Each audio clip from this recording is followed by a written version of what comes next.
Assalamu alaikum warahmatullahi wabarakatuh, my dear students and all my subscribers.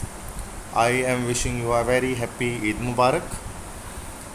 और आज जो है वो पाकिस्तान के अंदर जो है वो ईद का फर्स्ट डे जो है वो अख्ताम को पहुंचा और कुछ वक्त मेरे पास जो है वो मैसर आया, तो मैंने सोचा कि चलें आज एक और मैं हिस्ट्री पर जो है वो एक लेक्चर तैयार करता हूं और आपके साथ शेयर करता हूं और हिस्ट्री के कुछ ऐसे इम्पॉर्टेंट क्वेश्चन की तरफ आता हूं जिसके बारे में जानने का सबको एक शौक़ होता है, चाहे वो हिस्ट्री का स्टूडेंट हो चाहे ना हो, किसी को करंट अफेयर्स पसंद आते हैं या फिर जो CHS के एस्पायरेंट्स हैं या कोई भी जर्नल हिस्ट्री के शौकीन हैं, तो उनके लिए भी एक बहुत ज़्यादा इंटरेस्टिंग लेक्चर लेकर मैं हाज़िर हुआ हूँ। और ये लेक्चर है कि कोरिया दो हिस्सों में कैसे टूटा या कोरिया दो हिस्सों में कैसे तब्दील हुआ। ठीक है, तो ये हमारा जो है वो आज का लेक्चर है। ये how Korea split into two nation, जैसे कि आप जानते हैं north Korea and South Korea दो पार्ट्स हैं, तो वो दो पार्ट्स किस तरह से हुए। और ये इसके पीछे एक जंग थी पूरी जिसको हम कोरियन वॉर कहते हैं, जंग कोरिया, तो उसकी दास्तान मैं आपको सुनाने वाला हूँ। और जंग कोरिया या कोरियन वॉर एक ऐसी लड़ाई थी जो सेकेंड वर्ल्ड वॉर के बाद और वियतनाम वॉर से पहले लड़ी गई। ठीक है, तो सेकेंड वर्ल्ड वॉर के बाद 1945 के बाद और वियतनाम की जंग से पहले ये लड़ाई लड़ी गई। और तारीख़ से दिलचस्पी रखने वालों के लिए एक इल्म का ख़जाना है ये लेक्चर, और काफ़ी चीज़ें आपको सीखने को मिलेंगी। चूँकि देखें वैसे तो बहुत सारे ऐसे स्टूडेंट भी मुझे सुन रहे होंगे यहाँ पर जो साइंस के तालिब इल्म हैं, प्री इंजीनियरिंग या प्री मेडिकल के। आप जानते हैं कि अगर आपको 17th ग्रेड ऑफिसर के लिए अप्लाई करना पड़ता है, CSS का टेस्ट देना पड़ता है, तो वहाँ पर आपको करंट अफेयर्स जो है वो लाजमी कंपलसरी सब्जेक्ट के तौर पर अटैम्प्ट करना होता है। तो क्या होता है कि फिर CSS के टेस्ट में हमारे बच्चे मैक्सिमम क्या कर जाते हैं, फेल कर जाते हैं, करंट अफेयर्स ख़ास तौर पे। वजह यह है कि हमारी हिस्ट्री और ज्योग्राफी हमारी इतनी मजबूत नहीं होती है। तो मैं ये कोशिश करता हूँ अपने चैनल के तवज्जुह से आपकी हिस्ट्री को भी जो है वो बेहतर बनाओ, ताकि आगे जाकर जब आप ब्यूरोक्रेसी के लिए टेस्ट दें तो फिर आपको मसला ना हो। और इसके अलावा ये थोड़ी हल्का फुल्का लेक्चर हो जाता है। फिजिक्स, केमिस्ट्री, मैथ और बायो और इस तरह के सब्जेक्ट पढ़ने के बाद थोड़ा सा जब आप ड्राई हो जाते हैं तो इस तरह के लेक्चर्स क्या करते हैं, आपको जो है वो और ज़्यादा आपके अंदर इंटरेस्ट क्रिएट कर देते हैं। तो स्टार्ट करते हैं आज के लेक्चर को। Map of Korean peninsula. सबसे पहले आप एक मैप देखें कोरियन पेनिनसुला का। पेनिनसुला किससे कहते हैं? पेनिनसुला उर्दू में क्या जाता है, जजीरा नुमा। एक चीज़ तो हमारे पास होती है आइलैंड। आइलैंड किसे कहते हैं? आइलैंड का मतलब जो है वो एक ऐसा पानी खुशकी का एक ऐसा एरिया जो चारों तरफ से पानी से घिरा हो, उसको हम आइलैंड कहते हैं। जैसे मिसाल के तौर पर जैसे ये जापान आपको दिख रहा है, तो ये जापान आपको यहाँ पर दिख रहा है, तो ये जापान यहाँ पर देखें उसके चारों तरफ खुशकी है, सॉरी पानी है उसके चारों तरफ, तो that's why Japan is can be called as an island, ये एक जजीरा है। लेकिन जब हम कोरिया यहाँ पर देखें, नॉर्थ और साउथ कोरिया, ठीक है, तो ये नॉर्थ और साउथ कोरिया आपको यहाँ पर दिख रहा है। तो ये नॉर्थ और साउथ कोरिया ये पूरा का पूरा आप देख सकते हैं तीन तरफ से पानी से घिरा हुआ है। एक यहाँ से, सेकंड यहाँ से और थर्ड यहाँ से पानी से घिरा हुआ है, जबकि एक तरफ से ये चाइना से मिला हुआ है, इसलिए हम उसको कहते हैं पेनिनसुला। तो this is our difference between an island and a peninsula. तो पेनिनसुला क्या होता है भाई? जो तीन तरफ से पानी से घिरा हो, that will be called a peninsula. ठीक है, तो कोरियन पेनिनसुला किसे कहते हैं? जिसके अंदर दो कंट्री आते हैं, नॉर्थ कोरिया और साउथ कोरिया। ये आप देख सकते हैं आज ये दोनों अलग अलग स्टेट्स हैं, अलग अलग रियासतें हैं। नॉर्थ कोरिया जिसका कैपिटल प्योंगयांग है और साउथ कोरिया जिसका कैपिटल जो है वो हमारे पास सियोल है। ठीक है, तो आज हम इसी के बारे में डिस्कस करेंगे कि आखिरकार ये नॉर्थ और साउथ कोरिया अलग कैसे हो गए, अलग कंट्री किस तरह से बने, और नॉर्थ कोरिया किस तरह का मुल्क है। बड़ा सुना होगा आपने उसके बारे में कि बड़ी डिक्टेटरशिप है और काफ़ी ज़्यादा इसमें वियर्ड किस्म के लॉज हैं और काफ़ी स्ट्रिक्ट गवर्नमेंट है। तो उन सब चीज़ों के बारे में आज मैं डिटेल में डिस्कस करूँगा। ठीक है, तो कोरिया की तारीख़ पहले हम डिस्कस कर लेते हैं, हिस्ट्री कोरिया की डिस्कस कर लेते हैं इनिशियली, बिल्कुल शुरू से। तो जनूबी कोरिया और शुमाली कोरिया पहले मिला हुआ था, और 1392 से लेकर 1910 तक, 1392 से लेकर 1910 तक ये बादशाही निज़ाम के तहत जो है वो ये मुत्तहिद था, जनूबी और शुमाली कोरिया दोनों। ठीक है, तो ये एक डायनेस्टी, एक राज किया करती थी, इसके अंदर एक बादशाहत थी और काफ़ी लंबी बादशाहत आप देख सकते हैं कि इसके अंदर चली। 1910 के बाद क्या हुआ कि जंग अज़ीम अव्वल शुरू हुई और फर्स्ट वर्ल्ड वॉर के दौरान जापान ने कोरिया पर कब्ज़ा कर लिया, और ये कब्ज़ा 1910 से 1945 तक, मतलब सेकेंड वर्ल्ड वॉर के एंड तक कायम रहा। सेकेंड वर्ल्ड वॉर के बाद क्या हुआ, 1945 के बाद क्या हुआ कि कोरिया, आप जानते हैं जापान को जो है वो शिकस्त हुई, और जब जापान अलाइड पावर से हारा वर्ल्ड वॉर 2 में, तो जापान की जितनी भी टेरिटरीज थी उन पर भी क्या हुआ कि कब्ज़ा हो गया, किसका, अलाइड पावर से कब्ज़ा हो गया। तो जंग अज़ीम दोम के बाद कोरिया के दो पार्ट्स हैं, मैंने आप जैसे आपको बताया ना, कोरिया के दो पार्ट्स हैं, ठीक है। एक आपके पास जो ऊपर वाला पार्ट है नक्शे में, this is north Korea and this is south Korea. तो नॉर्थ कोरिया में क्या हुआ कि शुमाली हिस्से पर, नॉर्थ पर, चूँकि ये रशिया से करीब पड़ता था, तो इस पर क्या हुआ, रशिया ने कब्ज़ा कर लिया। इस पर जो है वो रशिया या रूसी फ़ौजों ने इस पर जो है वो कब्ज़ा कर लिया, आकर ये इस पर उनकी फ़ौज दाखिल हो गई, अलाइड पावर्स में से थी।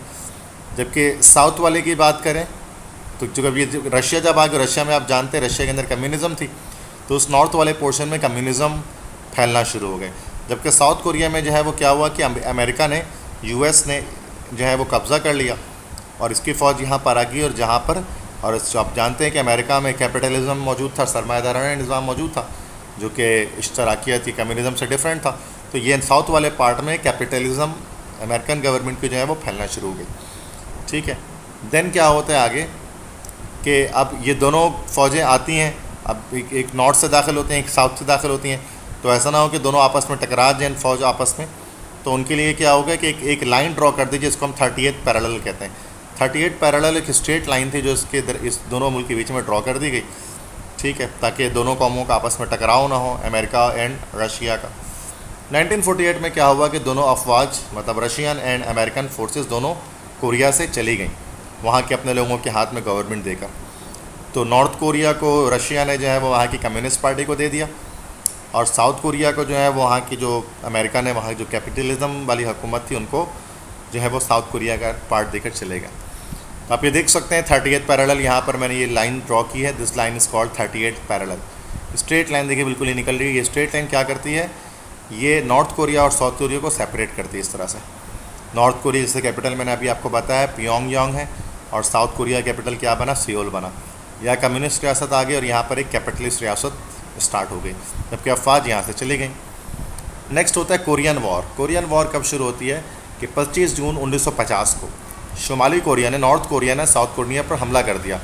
चूँकि हमेशा से नॉर्थ कोरिया जो थी ना, हमेशा से ये नॉर्थ कोरिया चाहती थी कि ये पूरा का पूरा जो कोरिया है हमारे पास आ जाए, ये पूरा का पूरा सिंगल एक कोरिया बन जाए।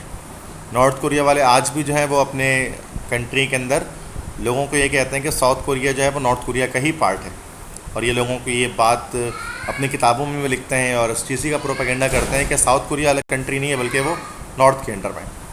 तो 25 जून को नॉर्थ कोरिया ने साउथ कोरिया पर हमला कर दिया। तो ये तो जाहिर सी बात है कि एक 38 पैरेलल को क्रॉस करके वो आगे चले गए, तो ये यूएन की खिलाफ वर्जी हो गई जो लाइन उन्होंने ड्रॉ की थी। तो अक़वाम मुत्तहिदा ने सिक्योरिटी काउंसिल में एक करारदाद मंजूर की कि जनूबी कोरिया की मदद की जाएगी, चूँकि उनका इस्तेहसाल, उनकी एक्सप्लॉयटेशन हो रही है कि नॉर्थ कोरिया ने शुमाली कोरिया पर हम जो है वो जनूबी कोरिया पर हमला कर दिया। तो रूस ने इस करारदाद को वीटो नहीं कर सका, चूँकि आपको पता है कि नॉर्थ कोरिया था, शुमाली कोरिया, उसको वैसे भी सोवियत यूनियन सपोर्ट कर रहा था, और सोवियत यूनियन आप जानते हैं कि वर्ल्ड के यूनाइटेड नेशंस के अंदर उसके पास वीटो पावर भी थी। लेकिन रूस इस करारदाद को वीटो नहीं कर सका। वीटो पावर किसे कहते हैं, जब आप कोई भी कंट्री वीटो कर देती है ना, तो उस मामले को रिजेक्ट कर दिया जाता है। नो करने की मतलब कोई एक 5 पर, तो टोटल है ना सिक्योरिटी काउंसिल में हमारे पास 15 टोटल मेंबर्स होते हैं, और जिसमें से 5 जो है वो हमारे पास जो है वो 5 कौन होते हैं, 5 होते हैं परमानेंट, और बाकी जो 10 मेंबर्स होते हैं वो होते हैं टेम्प्रोरी। तो उन 5 परमानेंट मेंबर में से एक मेंबर आपका क्या है, सोवियत यूनियन, यूएसएसआर। तो यूएसएसआर के अंदर ये उसके पास वीटो पावर होगा चूँकि परमानेंट मेंबर्स में से। तो अगर ये किसी चीज़ पर नो बोल देगा तो फिर जो है वो उस मामले को रद्द कर दिया जाएगा। रूस इस करारदाद को वीटो नहीं कर सका कि जनूबी कोरिया की मदद की जाए, क्योंकि उस वक्त रूस सलामती काउंसिल का रुकन नहीं था, बल्कि उसने खुद ही जो है वो उसकी मेंबरशिप छोड़ दी थी, जबकि रूस सलामती काउंसिल का मुस्तकिल रुकन था। रूस के सलामती काउंसिल से निकलने की वजह क्या थी, नीचे वजह मैंने बताई है कि 1949 में चाइनीज़ सिविल वॉर हुई है, जिसमें चीन का जो कम्युनिस्ट हिस्सा था वो People's Republic of China PRC बना, पीपल्स रिपब्लिक ऑफ चाइना, जिसको आप जस्ट चाइना कहते हैं, ठीक है, PRC बना। जबकि जमहूरी जो हिस्सा था वो रिपब्लिक ऑफ चाइना ROC बना, रिपब्लिक ऑफ चाइना, जिसको हम ताइवान कहते हैं। मतलब कि वहाँ पर एक तरह से सिविल वॉर चली थी, किसके अंदर, चाइना के अंदर एक सिविल वॉर चली थी, खाना जंगी चली थी, कम्युनिज़म और जो है वो इस तरह से रिपब्लिकन्स के बीच में, कैपिटलिस्ट के बीच में एक लड़ाई, एक जंग हुई थी, काफ़ी लंबी जंग चली। उस जंग में क्या हुआ कि जो माओ जे तंग थे, चेयरमैन माओ, उसकी जो पार्टी थी, तो उन्होंने वो जीत लिया चाइना के मेन लैंड का पूरा इलाका, और वो बना People's Republic of China, PRC. और आज तक वहीं पर आप देख सकते हैं कि कम्युनिस्ट पार्टी आज भी चाइना के अंदर मौजूद है। जबकि जो उसकी डेमोक्रेटिक जो पार्टी थी, जो उसकी कैपिटलिस्ट पार्टी थी, उसको वहाँ से जाना पड़ा, वो पूरा मेन लैंड छोड़कर, और वो वहाँ से एक जजीरे में चले गए। चाइना के पास एक जजीरा था और वहाँ उन्होंने रिपब्लिक ऑफ चाइना बनाई, और इसी को हम लोग कहते हैं ताइवान। तो ताइवान और चाइना की हिस्ट्री ये है कि सिविल वॉर के बाद ये दो कंट्रीज अलग होती हैं, पीपल्स रिपब्लिक ऑफ चाइना और ताइवान। अच्छा, अक़वाम मुत्तहिदा ने ताइवान को वीटो पावर दे दिया। अच्छा, ताइवान चूँकि कैपिटलिस्ट थी, और आप जानते हैं कि यूनाइटेड नेशंस कैपिटलिज्म के ही इस्तेहकाम के लिए उसको बनाया गया है। तो अक़वाम मुत्तहिदा ने क्या किया, बजाय पीआरसी को, जो कि एक बड़ा मुल्क था, उसने छोटा सा मुल्क ताइवान को वीटो पावर दिया। जबकि रूस ने जो है वो चीन को उसका हकदार कहा। तो वजह ये थी कि रूस खुद भी एक कम्युनिस्ट मेंबर था, तो वो चाहता था कि दूसरे कम्युनिस्ट मेंबर को क्या मिले, कि उसके लिए उसको वीटो पावर मिले, मतलब पीपल्स रिपब्लिक ऑफ चाइना को ही मिले। तो ये मॉस्को और बेजिंग के बीच में एक अलायंस हुआ था, दोनों एक दूसरे को पूरी तरह सपोर्ट करते थे।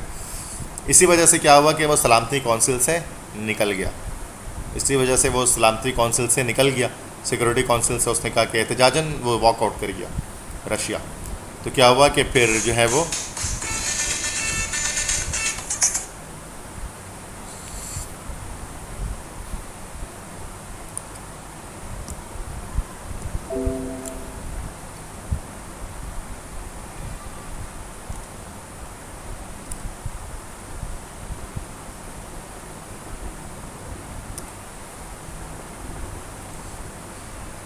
Okay, sorry, I had to गो।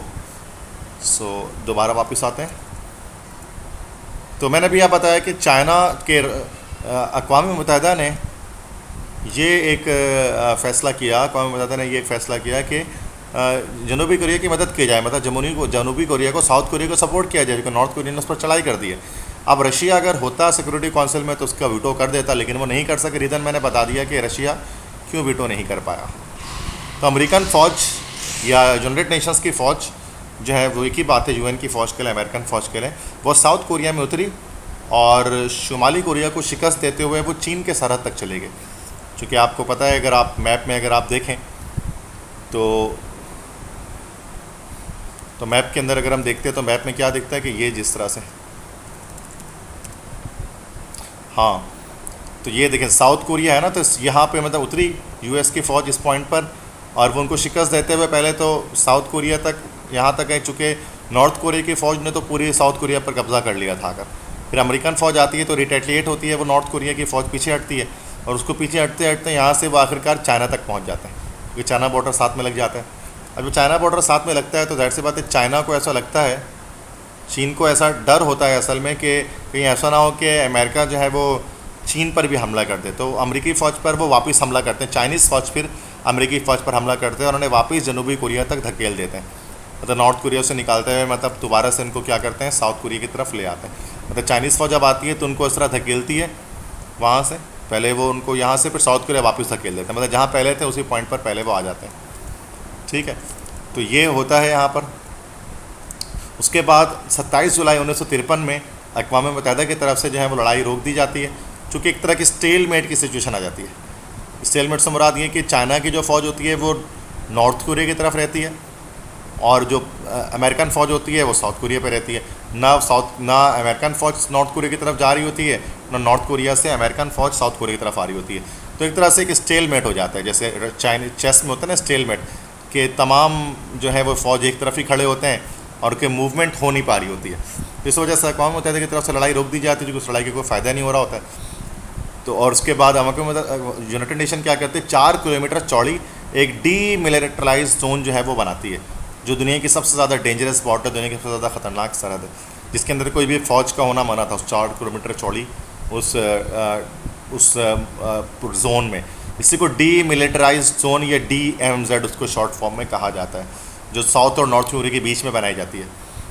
तो अच्छा, तो जंग बंदी हो जाती है, आर्म्स्टिस जिसको हम कहते हैं, आर्म्स्टिस तो हो जाती है, लेकिन दोनों कौमों के बीच को पीस ट्रीटी, कोई अमन माहिदा नहीं होता है। इसका मतलब ये हुआ कि मतलब जंग तो उन्होंने रोक दी है, लेकिन अमन का कोई माहिदा उनके बीच में नहीं हो, जिसका मतलब ये हुआ कि शुमाली कोरिया और जनूबी कोरिया के बीच में अब तक जंग जारी है, और अब तक हालत जंग में है।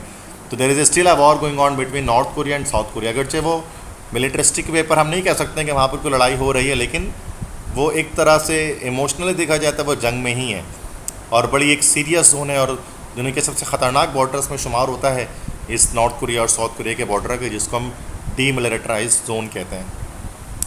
तो अब नॉर्थ कोरिया का नाम बाद में चेंज करके DPRK रख दिया गया, that is Democratic People's Republic of Korea, और जो साउथ कोरिया है जिसका नाम सिर्फ ROK रख दिया गया, that is Republic of Korea. तो आप बहुत सारे नामों में आप देखें नॉर्थ और साउथ कोरिया को, नॉर्थ कोरिया का भी DPRK भी लिखा होता है, और कभी का और साउथ कोरिया को सिर्फ रिपब्लिक ऑफ कोरिया लिखा हुआ होता है। ठीक है, तो एक ही बात है, इस नाम को आप समझ जाइएगा। तो जंग से पहले और जंग के बाद देखें तो नक्शे में कोई ख़ास फ़र्क नहीं आया। ये हमारे पास ये थी 38 पैरेलल, और ये जो डिमिलिटराइज जोन बनाई गई वो इस तरह से बनाई गई, ये इस तरह से। तो बहुत माइन्यूट सा एक फ़र्क आप देख सकते हैं जो कि इस पुराने नक्शे में और इस नक्शे में मौजूद है। ठीक है, और ये DMZ जिसको मैं कह रहा था वो यहाँ पर आप देख सकते हैं, दिस इज़ डीमिलिटराइज जोन, जिसमें कोई फ़ौज वगैरह को होना मना होता है 40 किलोमीटर तक। तो ये मैं इसको जूम में भी दिखा दे रहा हूँ आपको डीमिलिटराइज जोन को, कि जो पूरा ये रीजन है आपको दिख रहा है यहाँ से लेकर यहाँ तक ना, ये ऑरेंज में पूरी विथ आपको दिख रही है। पूरी टोटल आप देख सकते हैं कि आपके पास 4 किलोमीटर की हैं, 4 किलोमीटर की हैं। अच्छा, 48 पैरेलल तो ये सीधा स्टेट गुजर रहा है। ठीक है, और ये इस तरह से बनाया गया डीमिलिटराइज जोन। ठीक है, और इसमें इस पूरे जो ऑरेंज टाइप का एरिया यहाँ पर आना, यहाँ से किसी को भी इसके अंदर किसी भी फ़ौज का आना ममनू है। तो इससे पीछे तक साउथ कोरिया की फ़ौज रहती है, इससे पीछे तक नॉर्थ कोरिया की फ़ौज रहती है। और डीमिलिटराइज जोन बहुत ज़्यादा हैविली गार्डेड होता है, तो वहाँ कोई भी नहीं जाता ना। तो यहाँ पर जैसे आप देख सकते हैं कि ये बॉर्डर है, तो बॉर्डर में कितनी ज़्यादा तारें वगैरह लगाई गई हैं नॉर्थ और साउथ कोरिया के बॉर्डर के बीच में, ताकि वो बिल्कुल ही मतलब इनसे इंसान दूर रहे, और कोई इंसान वगैरह इसके 4 किलोमीटर के एरिया में नहीं रहता। जैसे कोई जानवर वगैरह होते हैं ना, तो वो जानवर वगैरह ही आपको दिख सकते हैं, इंसान नहीं दिखता है यहाँ आपको। इस जंग का नतीजा क्या निकला, तो वॉर क्राइम्स के बारे में डिस्कस कर रहा हूँ कि 25 लाख के करीब शहरी जो हैं वो इस जंग में हलाक हुए, और फ़ौज 10 लाख हलाक हुए, जिसमें से 35,000 अमरीकी फ़ौज थे जिसकी हलाकत इनमें हुई। और सबसे बड़ी बात कि इस जंग का कोई नतीजा ना निकला, मतलब कोई स्टेलमेट हो गई, जो मैं बता रहा था ना, का नतीजा ही नहीं निकला। ना कोई जोग्राफियाई तब्दीली हुई, मैंने आपको बताया था कि नॉर्थ कोरिया और साउथ कोरिया जैसे पहले थे वैसे ही रहे, और ना ही कोई सियासी तब्दीली हुई, पॉलिटिकल चेंज भी कोई नहीं आया। नॉर्थ कोरिया में कैपिटलिज्म, वो कम्युनिज़म पहले भी थी, कम्युनिज़म बाद में भी आज भी है। इस तरह साउथ कोरिया में कैपिटलिज्म पहले भी थी, कैपिटलिज्म आज भी है, इसमें कोई फ़र्क नहीं आया। कोरिया की जंग के इंटरनेशनल इम्पैक्ट्स क्या थे? पहली बात तो यह है कि अक़वाम मुत्तहिदा ने पहली बार किसी जंग में हिस्सा लिया। चूँकि 19 मतलब अक़वाम मुत्तहिदा बना तो दी गई थी, लेकिन उससे किसी जंग में हिस्सा नहीं लिया था, डिफरेंट और काम कर रही थी। कोरियन वॉर वो पहली वॉर थी जिसमें अक़वाम मुत्तहिदा ने ख़ुद जंग में हिस्सा लिया, और इससे ये बात साबित हुई कि अक़वाम मुत्तहिदा का बुनियादी मकसद कम्युनिज़म को रोकना है, कि जिस कंट्री में कम्युनिस्ट रेवोल्यूशन आना शुरू हो जाए उसका सर कुचला जाए।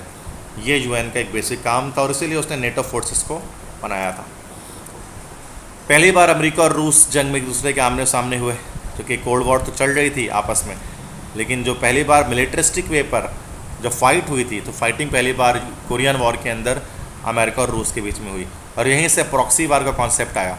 प्रॉक्सी वॉर में क्या था कि लड़ाई तो नॉर्थ और साउथ कोरिया के बीच में थी, लेकिन जो है वो नॉर्थ कोरिया के भेस में वो असल में वहाँ पर रशिया और चाइना लड़ रही थी, और साउथ कोरिया के भेस में असल में अमेरिकन फोर्सेस लड़ रही थी, तो इसी को प्रॉक्सी वॉर कहा जाता है। और इस तरह से अमेरिका में डोमिनो थ्योरी ने जन्म लिया। डोमिनो थ्योरी का मैंने आपको वियतनाम वॉर की जब मैंने स्टोरी बताई थी तो वहाँ मैंने डिटेल बताया था। डोमिनो थ्योरी क्या है कि जिस तरह डोमिनोज, बहुत सारे डोमिनोज अगर एक साथ लाइन से लगा दिए जाते हैं, तो क्या होता है कि एक डोमिनो अगर इसमें से गिर जाए तो बाकी क्या होता है, सारे के सारे लाइन से गिरने शुरू हो जाते हैं। ठीक है, तो उसमें यही है कि उन्होंने सोचा कि अगर एक कोई कंट्री अगर कम्युनिज्म की तरफ चली जाए तो सारे कंट्री के करके क्या होंगे, कम्युनिज्म की तरफ चले जाएंगे। तो वो डोमिनो थ्योरी थी जो कि अमेरिका ने बनाई थी, तो इसलिए वो चाहते थे कोई भी कंट्री जो है कम्युनिज्म की तरफ ना आ जाए। जंग के बाद जनूबी कोरिया की क्या हालत हुई, साउथ कोरिया की क्या हालत हुई? तो साउथ कोरिया ने बड़ी तरक्की की इस जंग के बाद। इकोनॉमिक बूम आया, एक मुआशी एक तेज़ी आई देखने में 1970 के बाद से साउथ कोरिया के अंदर। बड़ी बड़ी कंपनीज़ वहाँ पर बनी, जैसे आप जानते हैं सैमसंग मोबाइल कंपनी जो आप यूज़ करते हैं साउथ कोरियन कंपनी है। इस तरह से LG के अगर आप अप्लाइंसेस यूज़ करते हैं तो फिर वो भी South Korea civil based company है। साउथ कोरिया में सिविल में उसमें की जो है वो हेड क्वार्टर्स हैं। ऑटोमोबाइल्स की बात की जाए तो किया मोटर्स जो है वो साउथ कोरिया की कंपनी है। इस तरह हुंडई, आपने नाम सुना होगा, Hyundai is actually also automobile industry. ये सारी कंपनी जो बड़े जाइंट्स हैं, ये जो कि साउथ कोरिया के अंदर मौजूद हैं। शुमाली कोरिया की क्या हालत हुई, तो उसकी हालत बड़ी बदतर हुई, बड़ी अफसोसनाक हुई जंग के बाद। ठीक है, पहली बात तो एक मुकम्मल आमरीत वाली हुकूमत बनी, इसके अंदर जो टोटलिटेरियन गवर्नमेंट जिसको हम कहते हैं, कंप्लीट डिक्टेटरशिप हुई, जिसके अंदर जिसको हम तानाशाही कह सकते हैं कि कंप्लीट एक बस होल एंड सोल रिस्पॉन्सिबल था एक शख्स सिर्फ इस पूरे के पूरे कह लो कोरिया में या नॉर्थ कोरिया में। और उसके रहनुमा थे Kim Jong Un. Kim Jong Un जो थे वो रहनुमा थे, इनकी फ़ोटो यहाँ पर लगी हुई है, तो ये उसके अभी भी रहनुमा है, आपने तस्वीर में देखा होगा इन्हें। और वहाँ एक मौरूसी तर्ज की हुकूमत है, हेरिडिटी, मतलब बाप से बेटा, फिर उसके बाद उनका बेटा, इस तरह से हुकूमत वहाँ पर चलती है। और किम जोंग उन चाहते हैं कि शुमाली कोरिया को ऐसा मुल्क बनाया जाए जो किसी पर मुनहसर ना करे, इसलिए इसके तमाम तर तजारती ताल्लुकात बस चीन के साथ हैं और ये मुल्क बाकी दुनिया से हर तरह से कटा हुआ है। अब जानते हैं कि यूएन जो शुमाली कोरिया नॉर्थ कोरिया वो यूएन का मेंबर भी नहीं है अक़वाम मुत्तहिदा का, और अमेरिका की सख्त दुश्मनी रहती है हमेशा किससे, नॉर्थ कोरिया से।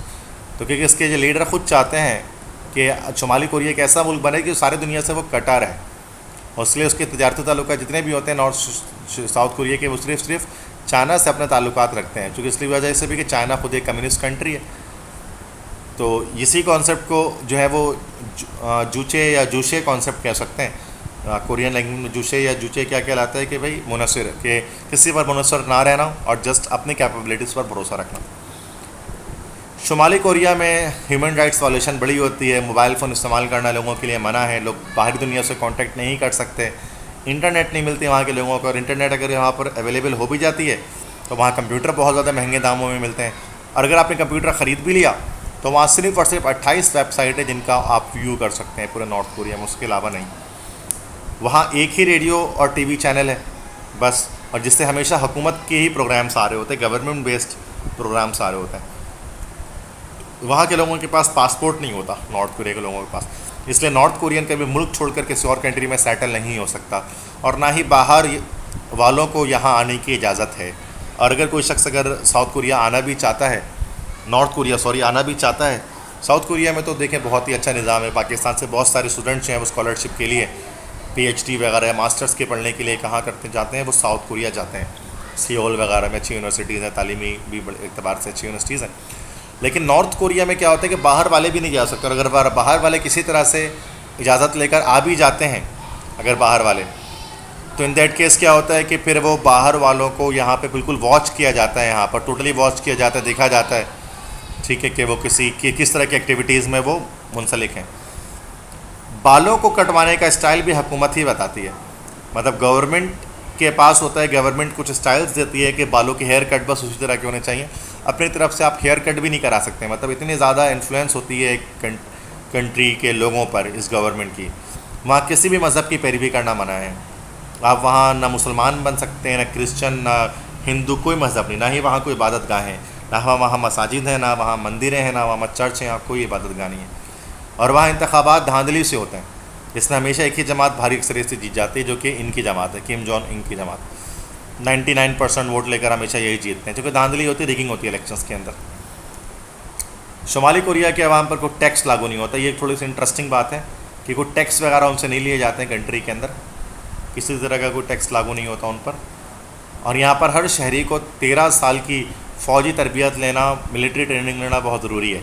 इस वजह से मिलिट्रिस्टिक वे पर जो है वो नॉर्थ कोरिया एक बहुत स्ट्रॉन्ग कंट्री है। और यहाँ का कैलेंडर AD या BC हमारे यहाँ होता है ना, जैसे AD कैलेंडर चल रहा होता है या फिर हिजरी कैलेंडर चल रहा होता है।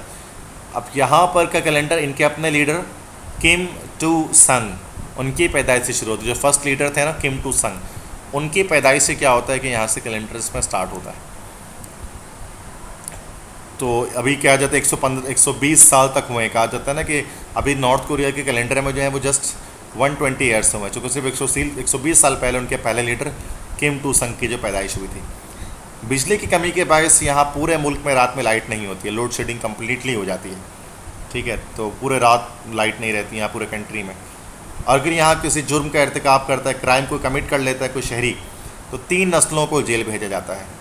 3 नस्ल मतलब कि अगर बेटे ने अगर जुर्म किया है तो फिर उसके बेटों को या उसके बाप को हम जो है वो जेल भेज देते हैं। तो ये भी एक बड़ा ह्यूमन क्राइम है।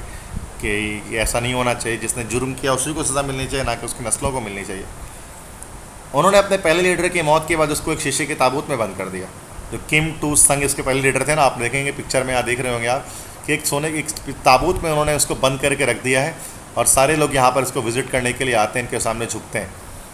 तो ये इस तरह की जो है ना नेक्रोक्रेसी कह सकते हैं। नेक्रो मतलब होता है मुर्दा। ये एक नेक्रोक्रेसी टाइप की हुकूमत है, जो एक बड़ी स्पेशल टाइप की हुकूमत है। नेक्रोक्रेसी मतलब द गवर्नमेंट ऑफ डेड। चूँकि वो इसी किम टू संग को क्या करते हैं, अपना सुप्रीम लीडर आज भी मानते हैं, और उसको eternal leaders of north Korea कहते हैं। कोरिया के अवाम का इटर्नल लीडर है, जो हमेशा रहेगा, अगरचे मरे हुए भी कई साल हो गए, बट उसको ताबूत में पैक कर दिया गया है। नीली जीन्स, ब्लू जीन्स पहनना ममनू है, नहीं पहन सकते आप नॉर्थ कोरिया में, चूँकि अमेरिकन सिविलाइजेशन की निशानदेही करता है ब्लू जीन्स। और वह इंसानी फजले को खाद के तौर पर इस्तेमाल करते हैं।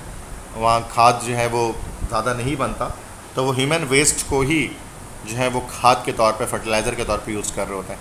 वहाँ गाने सुनना, फिल्में देखना, ये सारी चीज़ें मना है नॉर्थ कोरिया के अंदर। अगर आप देखें नक्शा कोरियन पेनिनसुला एट नाइट, तो आपको दिखेगा कि ये नॉर्थ कोरिया है, साउथ कोरिया। साउथ कोरिया में देखें सियोल का जो पार्ट है कितना ज़्यादा चमकदार, ये रोशनी दिख रही है आपको, सैटेलाइट से ली गई है, तो कितना चमकदार है, कितना रोशन है। जबकि यहाँ अगर आप देखें सिर्फ आपको प्योंग यांग में थोड़ी सी रोशनी आपको दिख रही है, वरना ओवरऑल पूरा का पूरा जो है वो नॉर्थ कोरिया आप देख सकते हैं कि वो डार्क है। तो कितने डेवलपमेंट है साउथ कोरिया में, ठीक है, और कितनी ज़्यादा कह लें कि डेवलपमेंट आपके पास साउथ कोरिया में है, जबकि नॉर्थ कोरिया में ऐसी कोई डेवलपमेंट नहीं है, ठीक है।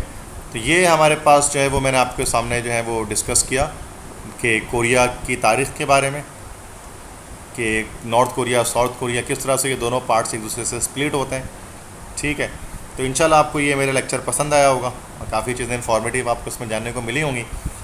तो अगर कोई सवाल आपके पास है तो फिर आप जो है वो कमेंट सेक्शन में पूछ सकते हैं, और अगर आपको वीडियो मेरी पसंद आई, लेक्चर पसंद आया, तो ज़्यादा से ज़्यादा लाइक करें, सब्सक्राइब करें, शेयर करें, बेल आइकन को प्रेस करें। तो इंशाल्लाह एक नए लेक्चर के साथ दोबारा मुलाकात होगी। तब तक के लिए इजाज़त दीजिए, अपना बहुत ख्याल रखिएगा। एक दफ़ा फिर से आप सबको ईद मुबारक। अल्लाह हाफ़िज़।